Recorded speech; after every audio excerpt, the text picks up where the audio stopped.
good morning, evening, afternoon, wherever you are in the world. This is Harrison Smith with another episode of Cynema. You get a lot of inspiration from Twitter. And recently, there's been a lot of posting on Blockbuster. And as you know, Netflix, ironically, is showing a kind of in memoriam video, something called The Last Blockbuster. It's nostalgic, and a lot of it, the real interesting stuff for me was the examination, the autopsy, if you will, on Blockbuster, and how the gigantic chain, which basically proliferated this nation like a virus. If you look at they have a map on how Blockbusters just started to pop up. It's very similar as when you watched a year ago the sick maps of the coronavirus blowing up across the nation and incidences and cases starting to rise.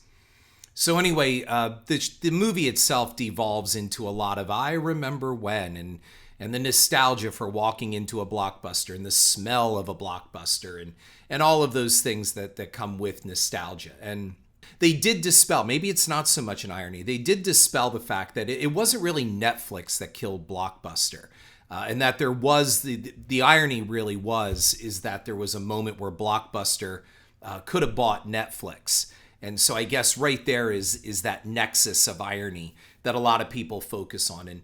And really none of this matters because we're going into something that I've started noticing on Twitter and a lot of people discussing, and that is, the love for Blockbuster, but reminding people that, it was Blockbuster that came in and killed the video stores, the mom and pop video stores, where a lot of places you had a far better selection or a more detailed or concentrated selection that allowed video stores to kind of tailor their selections to their demographic. One tweet in particular from Drew Morton on Twitter, he's known as the Cinema Doctor, he said this, and he said, "I do not understand the nostalgia boners," I love that, the nostalgia boners, "for Blockbuster. It would be like celebrating the heritage of a Walmart a decade after Amazon puts it out of business. Video stores? Sure. But don't forget how Blockbuster kneecapped many local indie stores with better selections." It was this tweet that kind of took me back to episode 24 of my podcast called Consuming Cinema. And in that episode, I likened the evolution of entertainment very similar to the evolution of the fast food industry. Let me get into some things first before we get started in all of this, because before there is a huge nostalgia rush or love and you're thinking, yeah, let's hate on Blockbuster and Hollywood Video and the chains, all those big ones that came out, let's look at also the mom and pop video stores, because they also played a part in a further de-evolution of our culture. So first, I'm going to read you something that I wrote a while ago that I posted for some friends called Video Jones Owns Your Soul. And it was a post on renting movies in the 1980s. We had a video store in our small town called Video Jones. And really, as far as I remember, it was the first video rental store. And they charged premium for a video rental, like something like $5-6 to rent a video. And they socked you with the $1 rewind fee and the whole thing. And they knew they could get away with it because they really were the only game in town. And in addition to that, they rented video equipment. So you could rent VCRs, you could rent a camera, a Betamax, a Betacam. You could rent all of these things. And when you walked into this store, it was very dark. That's what I remember too. I had shelves and shelves of videos, which I was like a kid in a candy store. This was my candy store. However, it was dark and it was lit with like runway lights, like a movie theater. So you had, I don't know if they were LED, but they were these like Christmas lights embedded into the floor that allowed you to walk through and you just follow that pathway to your favorite stand where your movies were. And it was a dark area that had shelving where the equipment was, and they put this special mood lighting in there. It was really a cool place. At least I'm remembering it as that. And it was all there to entice you, to get you to buy. So I wrote this piece. It was called Remember Video Jones? For a hot minute, they cornered the market on beta and VHS, VCR, and video camera rentals. They were nestled into this red barn-like building up on North 9th Street across from the Franklin First Federal Bank. Now, I don't have a picture of the store nor even their logo as I looked in all of my old yearbooks for an ad. Nothing. And that doesn't surprise me because I remember them having the attitude that they were the only game in town and maybe they didn't have to advertise. And they were this for about 2 years. Kids today, I love that phrase, kids these days don't understand there was a time you drove to a video store and walked among the aisles of video covers and jackets to pick a handful of titles. You had punch cards that gave you a free rental and you got charged a fee for not rewinding the tape. You had paid memberships, which offered really not many discounts as far as I can remember. You had the status of belonging to Video Jones. You got your punch card, and after a dozen rentals, they threw you a bone. So keep in mind, you paid X amount of dollars per year just to belong to Video Jones on top of paying their jacked up rental fees. They were kind of like entertainment loan sharks. Nowadays, you download the file, legally or illegally, and it plays anywhere, your phone, tablets, laptops, or stream it right to your TVs. We now have so many movies to stream at our fingertips, we often end up watching the same shit because there's just too much shit to pick from, and we don't want to waste our time on something untested. There's always a better deal. Video Jones had the big title collection, and they also rented Beta, and were the first to see the death of Beta and switch to only VHS. They also sold movies, and I was blown away when I walked in there in 1984 to buy a copy of the 1981 horror Ghost Story, and to find it was almost $100 used. They charged that because they could. Now, I remember the main guy. Was he a manager of Jones himself, or did he own it? I don't know. Who just smiled and shrugged in a, I don't know what to tell you, kid, kind of way. Buy it or don't. The store was so popular that a friend of mine, my best friend at the time, and his family had a membership, and they lived in South Bangor, over 30 minutes away, and they drove all the way to this place just because it was a kind of status symbol to belong to it. Video Jones was a small place lined with shelves holding the plastic jacketed video titles. They lit it with the white Christmas lights and had a special area lined with VCRs and new portable decks with video cameras, all for rental or sale. Now, rentals per tape were around $4 to $5. Sometimes I saw them go as high as $6. I think a lot of the $4.50 price was just to keep it under the fuck this $5 threshold. This was pretty high for 1984, and that was the year I believe that they opened. And they charged it because they could. This was just before everyone realized there was money in video rentals. And by 1985, there were several stores in my town. And then by the late 1980s, grocery stores and other places, convenience stores, they were already offering 99-cent rentals.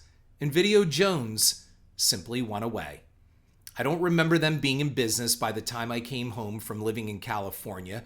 They just quietly shuttered the place up and disappeared. Maybe they didn't take an ad out in our yearbooks because they felt they just didn't need to. I know the attitude when I visited was, you want us. And I did. I wanted my own video camera. I wanted to own copies of all my favorite movies. The problem was a teen's movie usher paycheck was going to get me some rentals, and that was about it. I remember skipping class to drive up there my junior year to rent a copy of Creepshow to show during my study hall with Mr. Adams. I dropped almost half a tank of gas just to entertain my study hall. Why? I don't know. And think about that. We watched a bloody R-rated movie in high school study hall while Mr. Adams sat in the back in his room in the dark grading papers. Those days, like Video Jones, are effectively over. So now you can hear my nostalgia in that piece. And it was really just addressed to some of my friends to get them to go, oh, yeah, okay, I remember that. Wow.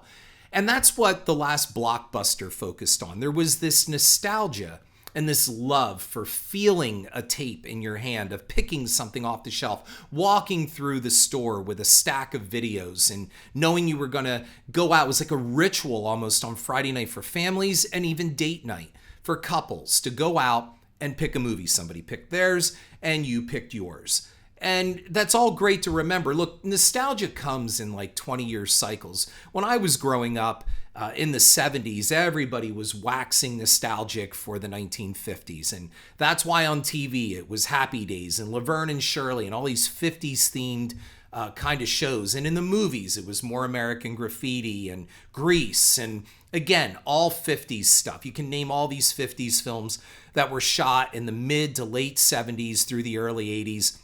Because that was the time that people were waxing nostalgic for. They had memories.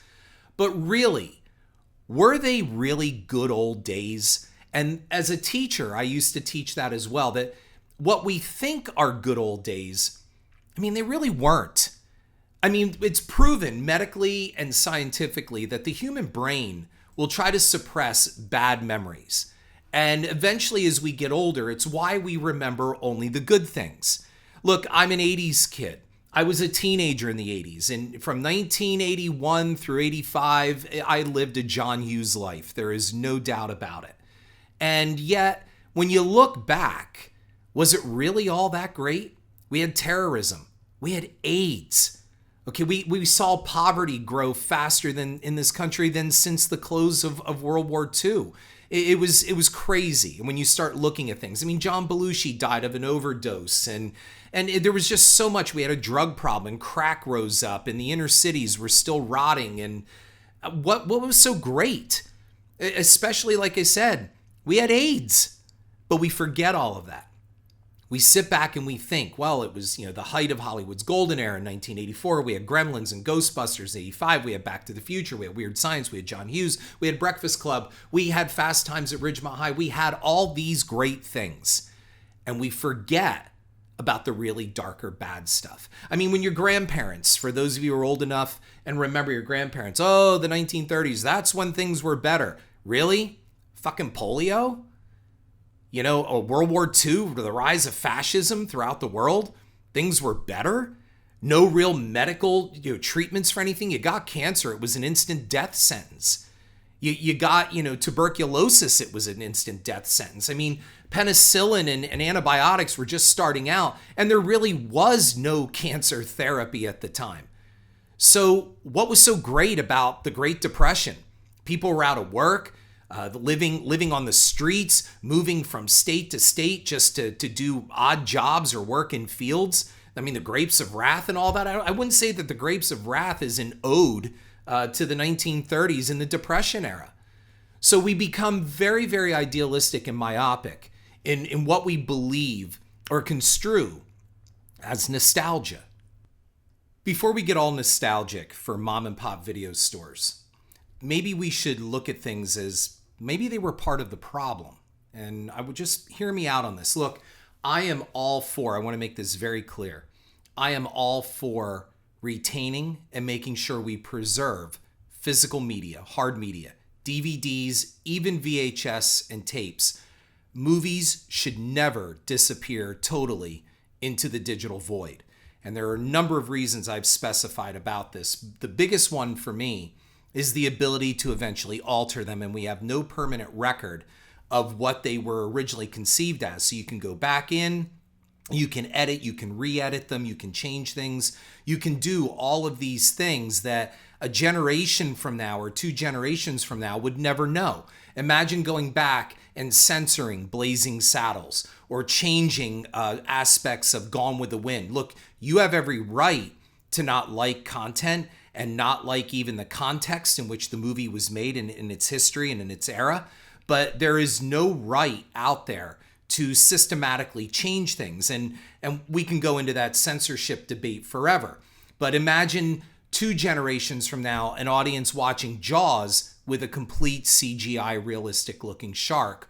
You're missing the point of what art is. And you can listen to my previous podcasts on all of that. I don't want to sidetrack into that moment. But here's my point of saying that mom and pop stores may have been part of the problem. So hear me out.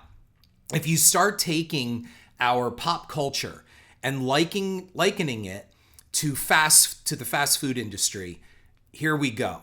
So originally you had small casino kind of, what were they? Just small movie houses is what they were. And we're talking the silent era. But it was a place where people gathered and they went to see something magical.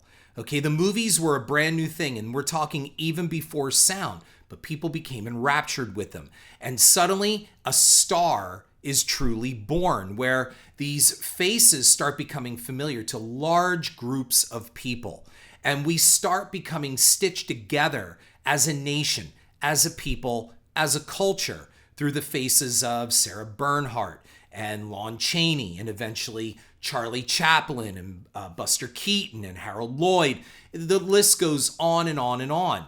Rudolph Valentino. Imagine the impact of, if you could translate Rudolph Valentino's impact on women and translate that into today. I mean, who would you compare him to? Would it be Brad Pitt? Would it be a George Clooney? I don't know. But imagine if Valentino had full color, okay, 4K releases, and had the optimum effects that are available today back then. He would have been unstoppable. Suddenly it went from dozens to hundreds to thousands to tens of thousands to millions of people coming to the movies. And movie houses expanded into what were called movie palaces. And going to see a movie then was a big deal. There was no television. We had radio, and radio was its own entity, but there was nothing like going to the movies because it was a huge night out. People got dressed up and they went to go see stuff. Look, there's always been junk. There's always been great stuff and bad stuff and inept movies. Mystery Science Theater is a bevy of holdouts on old bad movies. So I'm not doing back in the old days, it was all good. There was plenty of shit to go see. But the experience of seeing a movie was a big deal. And there weren't really the big or even many porn houses, okay? They were legit movie houses. Now, I'm sure there were places in, back buildings and such that showed porn. That I'm not doubting, and I'm sure there were adult theaters. But what I'm saying is going to the movies was not a just fly-by-chance experience. It was a big deal to go, and you often could stay almost all day for a matinee. I was just telling someone recently when they were watching some old newsreel footage of Queen Elizabeth and her sister. And I said, you do know that footage is not from a documentary. They were from newsreels. And she said to me, she goes, what do you mean? I said, back in like the 30s and 40s, they filmed newsreels and they released them maybe once a month kind of thing. That's how you got your news. There was no nightly television. There was no streaming internet with pundits back and forth bringing you your processed news. This was straight there on the screen, and that's what you saw, and that's what you took in, and that was your window to the world. And then you got a newsreel, which could be 20 minutes. It could be 10 to 20 minutes long. Then you got a couple cartoons. Bugs Bunny, Tom and Jerry, they all started in movie houses. They weren't televised material. The same goes for Laurel and Hardy. The same goes for the Three Stooges. The Stooges became popular because they eventually went to television in the 1950s. Up until that point, you could only see the Three Stooges on the big screen. They were called shorts or reels. And there you got your full day experience. It depended, I guess, on the theater and the chains, and studios owned a lot of the theaters at the time, but there were small independent theaters.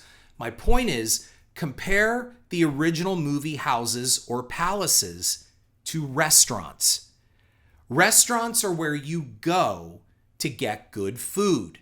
Now, you can go to diners and cafes, which give you a step or two down, and it depends on where you go, maybe even more steps than that. But there wasn't fast food yet in movies. To see a movie, you had to go to the theater. Now, there were, again, all levels of movies. But then, as society became bigger, and after World War II, we're flush with that victory culture, we start motorizing. Highways are built, and people are on the move, and cars are going everywhere, and people are moving to the suburbs. And suddenly, the big city movie palaces were in danger because people are leaving the cities, they're going to the suburbs, and they started setting up movie theaters in the suburbs. And you had your single screens, but something else was starting to happen in this new motorized world.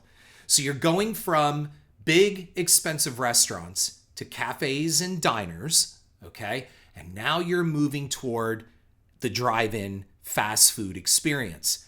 Suddenly, one movie house got the idea, we'll split this house and we'll put 2 screens up. Now, you can come to the same movie house, go to one side and visit one movie, or you have a choice of another. We're expanding our menus, and it starts moving outwards. Suddenly, 2 houses move to 3, then to 4, and you start getting what is called the multiplex. Now, they're all still located downtown, so follow me here, folks, as you see where I'm going with this in the way of processing our entertainment. In really goes back to episode 24 of Consuming Cinema. So we have these places in our towns, our downtowns, and that's where you went to go. I mean, I still remember growing up in a town where we actually had a movie theater called the Bijou, and you went downtown to see your movie. In Stroudsburg, Pennsylvania, you went downtown to see a movie at the Sherman Theater, which had been around since the early 1900s, since the turn of the century. So that was a movie palace at one point. It was a live theater, and then they converted it to a movie palace where live entertainment went over to filmed entertainment. And suddenly something else happened. As our society became more motorized and on the go, and we didn't have time for certain things, and driving downtown and finding parking and all of that, can you guess what happened? Take a guess. The malls came. And the malls came uptown. And the malls opened up with hundreds of stores or dozens of stores under one roof, and they moved in movie theater chains. And these chains set up inside these malls to create the multiplex. And the multiplex could have 2, 4, 6, 8, 10, and now there are multiplexes out there with 30 screens and up. And now we have a huge venue. We have all these new, what I call fast food outlets. You've got to fill them with content. So suddenly movies went from, and again, there have always been bad movies. I'm not saying that. I'm not going back to the good old days. But now you're processing your content faster, and movies are becoming a machine. They're becoming like an assembly line on how you make your burgers. There was a time when you made a burger by actually flattening the patty with your hand. It was ground meat, and you made a homemade hamburger that had lettuce put on by hand, and you decorated it by hand, and you made a custom order hamburger. And then McDonald's came and fast food came, and boom, now you're moving and moving and moving and moving, and all you have to do is see the founder with Michael Keaton to understand that process with McDonald's. We start doing this with our movies. Movies become a faster food for a society on the go. And this is the overall aspect of what happened to our entertainment. So movies become a thing, and we're starting to crank out everything from really bottom of the barrel schlock all the way up to big stuff, but even something else is happening because Jaws and Star Wars will ruin it. Now, I have nothing but nostalgic memories of Jaws and Star Wars. I can tell you what movie theaters I saw them in. I saw Jaws in the Grand Theater in 1975, and I saw Star Wars at the Sherman Theater in 1977. And what good times, right? However, I do look back and I remember both theaters in bad disrepair. Water-stained tiles, and it smelled moldy in there, and they were on their way out because the new mall Cineplex was killing those theaters. That's why. So these theaters were already in decline by the early to mid-70s as the multiplexes were taking over. But when a movie opened back in the day, before Jaws, a movie like The Godfather would open in a handful of theaters across the country, and then it would take a year for it to come out and reach the suburbs. The Godfather could be in release theatrically for 6 months to a year before it even reached where it would get to you. And then something happened. A movie named Jaws came out, and Universal changed the way that movies were released, and it became what was known as a blockbuster, and it made $100 million in 6 weeks, and there was suddenly a whole new standard on our hands. Movies have to become instant, overnight successes. Within a month, they have to be garnering incredible amounts of money. And we have something called the summer blockbuster because, believe it or not, most studios at the time thought that summer was the downtime. People are outside. They're going to the beach, they're traveling, they're going on vacation, they're not going to the movies. They go to the movies during the rest of the year. Jaws changed all of that. Now people were leaving the beach to go inside air-conditioned movie theaters. And remember, movies had to compete also in the beginning, right around the 1950s throughout, with television. Air conditioning became a new thing for movie theaters to bring people in from the house and bring them into the movie house. Color became a big deal. Cinerama, CinemaScope, 3D, all the things that black and white television, your 12 to 25 inch screen, could not offer. So we're becoming a very competitive fast food society. And by the mid-1970s, after Star Wars and Jaws, movies were changed forever in the way they were made and the way they were received and released, and most of all, marketed. And then we had something else. By the mid-1970s, we have HBO. We have cable, home box office. And now we can turn on our televisions and see R-rated movies. We can see nudity. We can see all of that at our convenience. We don't have to get in a car and drive. If you want to wait, because remember, there still was a window. If a movie came out in theaters, it might not make HBO for at least a year, sometimes longer. But then network television, they had already been doing this, but to compete with HBO and the growing demand for content, network television like the ABC Friday Night Movie, and I did a podcast on this, what they did is they went for the big motion picture blockbusters and they put them on. Now they edited them for television, and I've got a whole thing on that if you go through my episode list on whether it's censorship or edited for TV. However, there was a demand. People wanted their entertainment. Television was stepping up its game, creating mini-series and doing whatever it could also to compete with HBO and cable, but they were bound by censorship standards. And then technology gave us another turn, and it gave us the home video revolution. And with home video, studios realize we can make a fast buck. And here's where I tie in, where mom and pop stores may not be the most nostalgic, great things that we remember. They were part of the problem.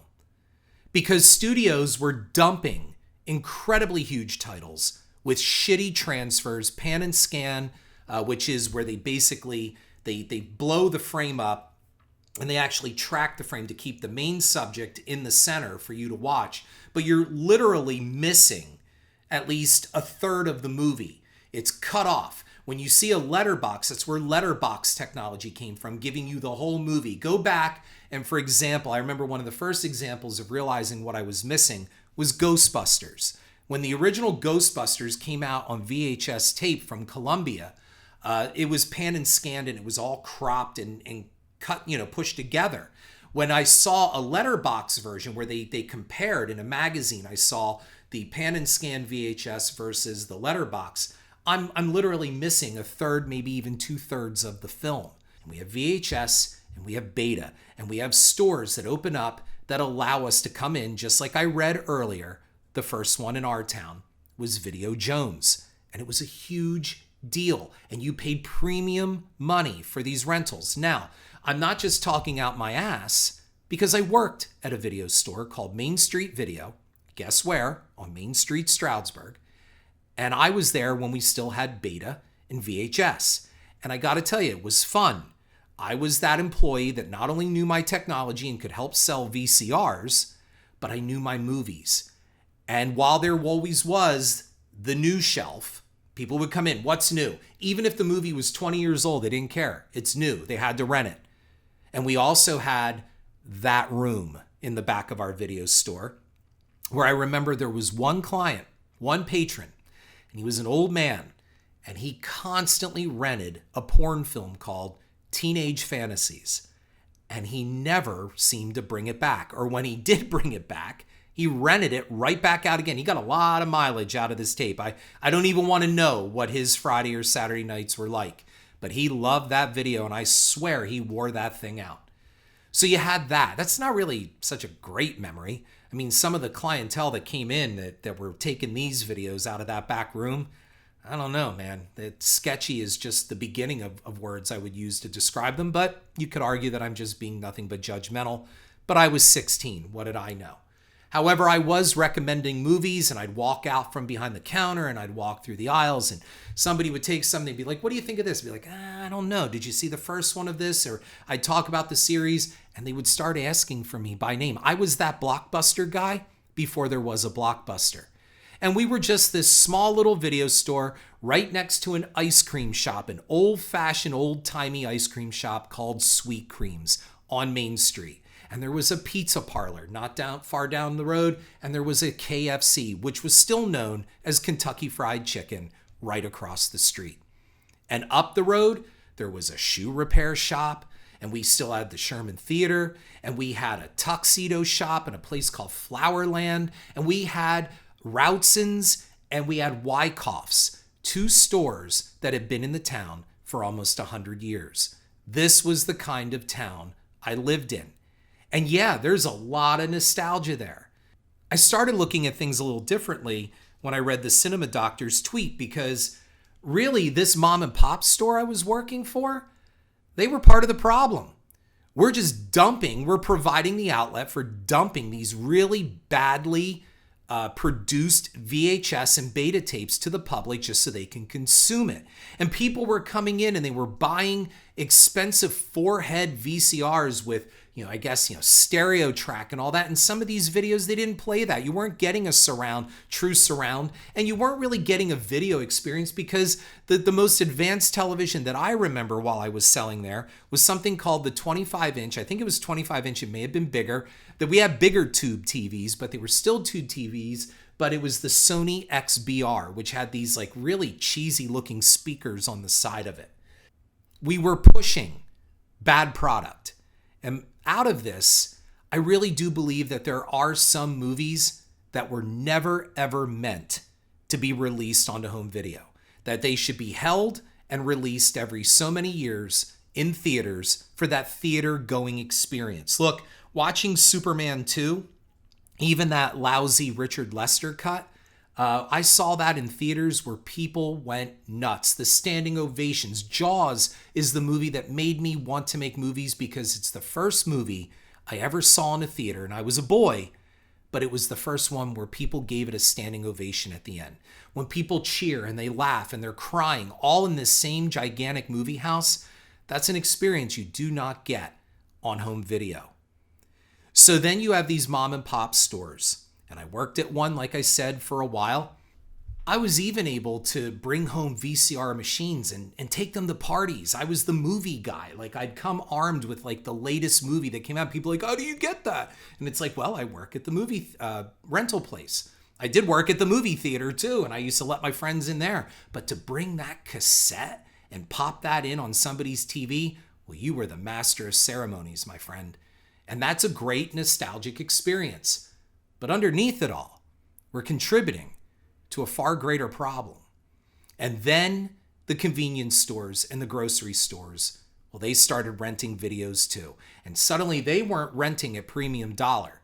You could get a $10 VCR rental for the weekend, and you could get a 99-cent VHS rental, because beta had pretty much gone the way of the dinosaur by that point.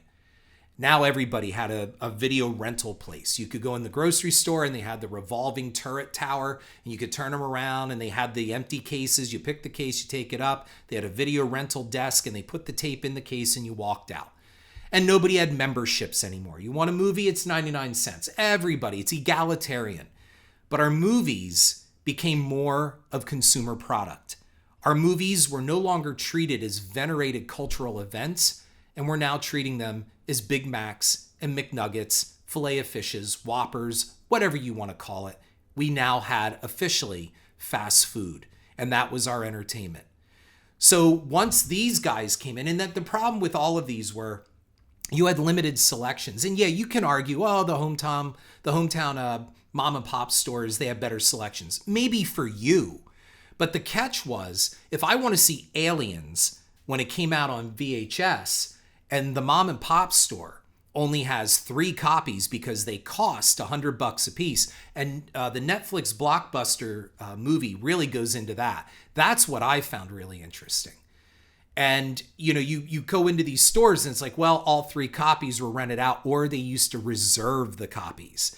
So the person that needs to have that brand new movie, they already got it from you, man. Then you have to go and check around. I remember one time driving all the way up to a place called Delaware Water Gap and taking out a membership in a mom and pop place just to rent A Nightmare on Elm Street Part 3 Dream Warriors, because every other place was out of it.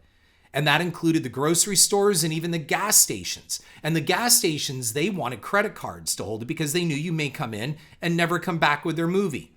And those movies were $100 a pop. So there was a real mess here. There was a void. And that's where Blockbuster came in. And Blockbuster took all those little mom and pop stores and those grocery store outlets and those gas station outlets and said, just come to us. We'll give you a fun membership. But when you come in, you get popcorn and candy and giant well-lit stores and no creepy back rooms where teenage fantasies can be rented out in perpetual rental.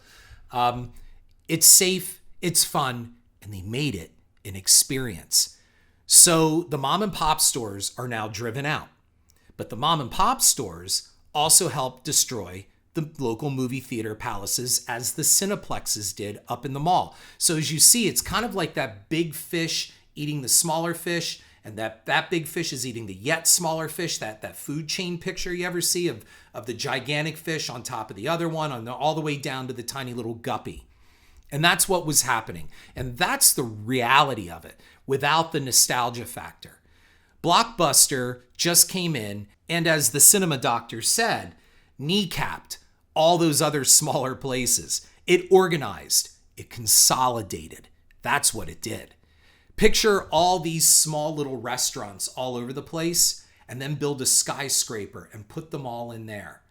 A food court, if you will. That's why we got food courts in the mall. It's one-stop shopping. You come in, you don't have to look far, everything's at your fingertips.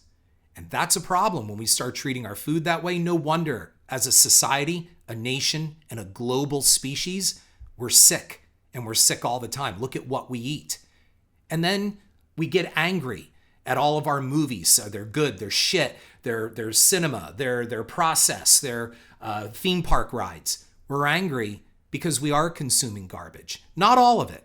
There's still good stuff out there, but it's getting harder and harder to find that good stuff, because now, instead of Blockbuster, Netflix came in and the internet came in. And now we have streaming outlets everywhere. And I'm going to equate this. The streaming outlets, no matter where you watch your movies, whether Crackle or Prime or Netflix, it doesn't matter. Where Blockbuster and the mom and pop stores were fast food and Blockbuster was the food court, I'm going to give you that the streaming outlets are vending machines. So now we walk up to a vending machine, we put our money in, and we get our shit. And a lot of the times, let's face it, what's in a vending machine is absolutely no good for us. Even natural grain granola bars are nothing more than candy bars. They're just loaded with sugar. And that's what we're doing with our entertainment now. The streaming outlets are now our vending machines. So I'm going to ask you, what will we be nostalgic for in 20 more years? Remember when Netflix had its premiere night? Or remember this? That's where we'll be going. And the Blockbusters and mom and pop stores, even movie theaters, will be a distant thing of the past. And we'll be waxing nostalgic for the way that films originally debuted on streaming.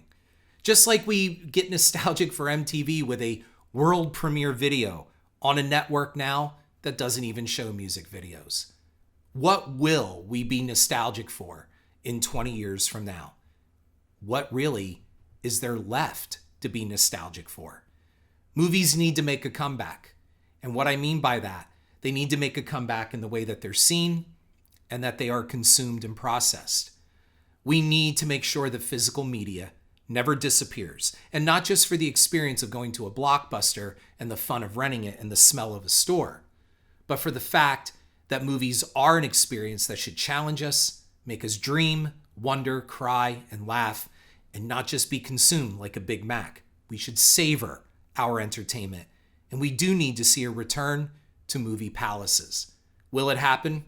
I highly doubt it. We've got our vending machines now, folks. Let's see where that goes. Will you be nostalgic for a vending machine 20 years from now? I guess we're going to find out. This is Harrison Smith. Thank you. Support physical media. Buy your stuff on DVD, even VHS. Hold on to it. That's my appeal. Thank you.